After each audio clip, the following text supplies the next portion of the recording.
ನಮಸ್ತೆ ಎಲ್ಲರಿಗೂ, welcome back to creative kitchen. ಇವತ್ತು ನಾನು ನಿಮಗೆ ಒಂದು ಸಿಹಿ ಮಾಡೋದು ಹೇಳ್ಕೊಡ್ತೀನಿ. ಇದರ ಹೆಸರು ಬೆಲ್ಲದನ್ನ ಅಂತ ಹೇಳ್ತೀವಿ. ಇದನ್ನು ನಾವು ತುಂಬ ಬೇಗ ಕಡಿಮೆ ಪದಾರ್ಥದಲ್ಲಿ ಮಾಡ್ಬೋದು. ಇದಕ್ಕೆ ಬೇಕಾಗಿರೋ ಪದಾರ್ಥಗಳನ್ನ ನೀವು ನೋಡ್ಬೋದು. ಅಕ್ಕಿ 1 ಕಪ್ ತೊಗೊಂಡಿದ್ದೀನಿ. ಅದಕ್ಕೆ 2ರಿಂದ 3 ಲವಂಗ ಮತ್ತು ಏಲಕ್ಕಿ, ತೆಂಗಿನಕಾಯಿ ತುರಿ, 2 ಅಚ್ಚ ಬೆಲ್ಲ ತೊಗೊಂಡಿದ್ದೀನಿ. ಸೊ ಇದನ್ನು ಉಪಯೋಗಿಸ್ಕೊಂಡು ನಾವು ಬೆಲ್ಲದನ್ನು ಮಾಡ್ಬೋದು. ಇದನ್ನು ಮಾಡೋ ವಿಧಾನ ಹೇಳ್ಕೊಡ್ತೀನಿ. ಮಾಡೋ ವಿಧಾನ ನೋಡೋಣ. ಇವಾಗ ನೋಡ್ಬೋದು ನೀವು ಇಲ್ಲಿ ನಾನು ಕುಕ್ಕರಲ್ಲಿ ಅಕ್ಕಿನ ಚೆನ್ನಾಗಿ ತೊಳೆದ್ಬಿಟ್ಟು 1 ಲೋಟ ಅಕ್ಕಿಗೆ 2ರಿಂದ 3 ಲೋಟ ನೀರು ಹಾಕ್ಬಿಟ್ಟು ಬಿಗಿಯಕ್ಕೆ ಇಟ್ಟಿದ್ದೀನಿ. ಅನ್ನ ಸ್ವಲ್ಪ ಮೆತ್ತಗಾಕೋ ಥರ ಬೀಸ್ಕೋಬೇಕು. ಸೊ 3ರಿಂದ 4 ವಿಷಲ್ ಹಾಕಿಸ್ಕೊಂಡ್ರು ಪರವಾಗಿಲ್ಲ. ಯಾಕಂದರೆ ಬೆಲ್ಲ ಹಾಕಿದ ತಕ್ಷಣ ನಮಗೆ ಅನ್ನ ಸ್ವಲ್ಪ ಗಟ್ಟಿಯಾಗುತ್ತೆ. ಹಾಗಾಗಿ ನಾವು ಸ್ವಲ್ಪ ಬೇಯಿಸ್ಕೊಳ್ಬೇಕಾದ್ರೆ ಸ್ವಲ್ಪ ಮೆತ್ತಗಾಗೋ ಥರ ಬೇಯಿಸ್ಕೋಬೇಕು. ಮತ್ತು ಬೆಲ್ಲನ ನೋಡ್ಬೋದು ಇಲ್ಲಿ ನಾನು ಬೆಲ್ಲನ ಕರ್ಕಾಕಿಟ್ಟಿದ್ದೀನಿ. ಯಾಕಂದರೆ ಅದರಲ್ಲಿರೋ ಕಸ ಮತ್ತು ಕಡ್ಡಿ ಏನಿರುತ್ತೆ ಅದನ್ನು ನಾವು ಸೋಸಬೇಕು. ಹಾಗಾಗಿ ಅದನ್ನು ಸ್ವಲ್ಪ ಪಾಕ ಮಾಡ್ಕೊಳ್ಳೋದು ಬೇಡ, ಸ್ವಲ್ಪ ಅದನ್ನು ಕರಗಿಸ್ಕೊಂಡ್ರೆ ಸಾಕು. ಇಲ್ಲಿ ನೋಡ್ಬೋದು ನೀವೀಗ ನಾನು ತೆಂಗಿನಕಾಯಿ, ಲವಂಗ ಮತ್ತು ಏಲಕ್ಕಿನ ಚೆನ್ನಾಗಿ ರುಬ್ಬಿಟ್ಟು ಇಟ್ಕೊಂಡಿದ್ದೀನಿ. ಇವಾಗ ಅನ್ನ ಬೆಂದಿದೆ ನೋಡ್ಬೋದು ನೀವಿಲ್ಲಿ.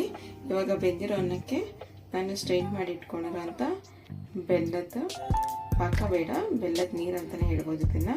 ಅದನ್ನು ಹಾಕ್ತಾಯಿದ್ದೀನಿ.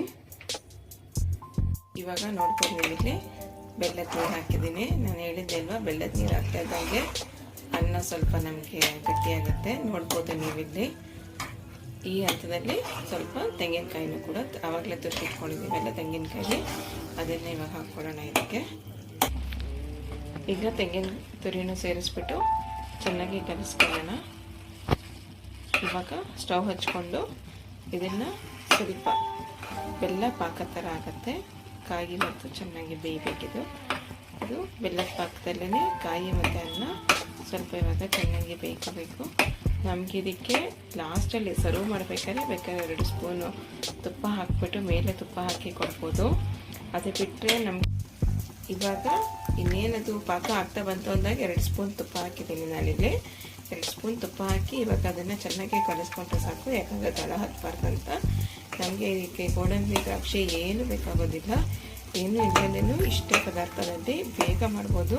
ಯಾರಾದರೂ ಮನೆಗೆ ಬಂದಾಗ ಬೇಗ ಏನಾದರೂ ಸ್ವೀಟ್ ಮಾಡಿಕೊಡ್ಬೇಕಂದ್ರೆ ಆ ಮನೇಲಿ ಅನ್ನ ಇದ್ರಂತೂ ಇನ್ನೂ ಬೇಕಾಗೋಗುತ್ತೆ. ಬೆಲ್ಲನ ಸ್ವಲ್ಪ ಕರಗಿಸಿ, ಬೆಲ್ಲದ ಪುಡಿ ಇತ್ತು ಅಂದರೆ ಬೆಲ್ಲದ ಪುಡಿ ಮತ್ತು ತೆಂಗಿನಕಾಯಿ ಹಾಕಿ ಕೂಡ 10 ನಿಮಿಷದಲ್ಲಿ ಮಾಡಿಬಿಡ್ಬೋದು ನಾವು ಇದನ್ನು. ಇವಾಗ ಇದು ಬೆಲ್ಲದನ್ನ ರೆಡಿಯಾಗಿದೆ. ಇವಾಗ ಇದನ್ನು ನಾವೊಂದು ಸರ್ವಿಂಗ್ ಬೌಲ್ಗೆ ಹಾಕ್ಕೊಳ್ಳೋಣ. ನಾವು ಸರ್ವ್ ಮಾಡಬೇಕಾದ್ರೆ ಈ ಥರ ಗೋಡಂಬಿನ ಇಟ್ಟು ಕೊಡ್ಬೋದು.